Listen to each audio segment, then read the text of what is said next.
celebrated author ಆಗಿ you are also courageous voice in the LGBT community. So ಇವತ್ತು ಹೇಗಿದೆ sir ವ್ಯವಸ್ಥೆ, ಪರಿಸ್ಥಿತಿ ಸಮಾಜದಲ್ಲಿ ಹೇಗಿದೆ? ಇಲ್ಲ, ತುಂಬ ಚೆನ್ನಾಗೇನೂ ಇಲ್ಲ ಆ್ಯಕ್ಚುಲಿ. ಬಟ್ ಕೆಲವು ಪ್ರಗತಿ ಆಗಿದೆ ಇವಾಗ. ಒಂದು ಏನು ಬಹಳ ದೊಡ್ಡ ಪ್ರಗತಿ ಆಗಿದ್ದು ಅಂದರೆ, ಕಡೆಯ ಪಕ್ಷ ನಮ್ಮ ಸುಪ್ರೀಂ ಕೋರ್ಟ್ ಅಂತ ಏನಿದೆಯೋ, ಸರ್ವೋಚ್ಚ ನ್ಯಾಯಾಲಯ ಏನಿದೆ ಅದನ್ನ ಒಪ್ಕೊಳ್ತು. ಇಲ್ಲ, ಇವ್ರು ಯಾರು ಕ್ರಿಮಿನಲ್ಸ್ ಅಲ್ಲ. ಅಲ್ಲಿ ತನಕ ನಾವೆಲ್ಲ ವಿ ಆರ್ ಕನ್ಸಿಡರ್ಡ್ ಕ್ರಿಮಿನಲ್ಸ್ ಅಲ್ವಾ ಬಿಫೋರ್ ದ್ಯಾಟ್. ಸೊ ನಿಮ್ಮನ್ನು ಜೈಲಿನಲ್ಲಿ ಹಾಕ್ಬೋದಾಗಿತ್ತು. ನೀವು ಗೇ ಅಂದರೆ ಸಾಕು, ನಿಮ್ಮನ್ನು ಜೈಲಿನಲ್ಲಿ ಹಾಕುವಂಥ ಒಂದು, ಅದು ಎಷ್ಟು ಅಂದರೆ ಅದು ಎಂಥ ಜೈಲ್ ಹಾಕುವಂಥ ಎಂಥ ಒಂದು ಕಾನೂನು ಇತ್ತು ಅಂದರೆ ನಮ್ಮದು. ಸೊ ಒಬ್ಬ ರೇಪ್ ಮಾಡೋನಿಗೆ ಯಾವ ಪನಿಷ್ಮೆಂಟ್ ಇರುತ್ತೋ ಆದರೆ 2-3 ಪಟ್ಟು ಜಾಸ್ತಿ punishment if you are a gay ಅನ್ನೋ ಥರ ಇತ್ತು ಭಾರತದಲ್ಲಿ.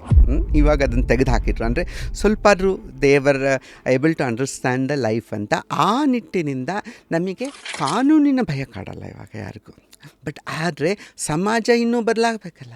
ಫುಲ್ ವಿಡಿಯೋನ ನೋಡಿ ಆನ್ ರ್ಯಾಪಿಡ್ ರಾಶ್ಮೀಸ್ ಯೂಟ್ಯೂಬ್ ಚಾನಲ್.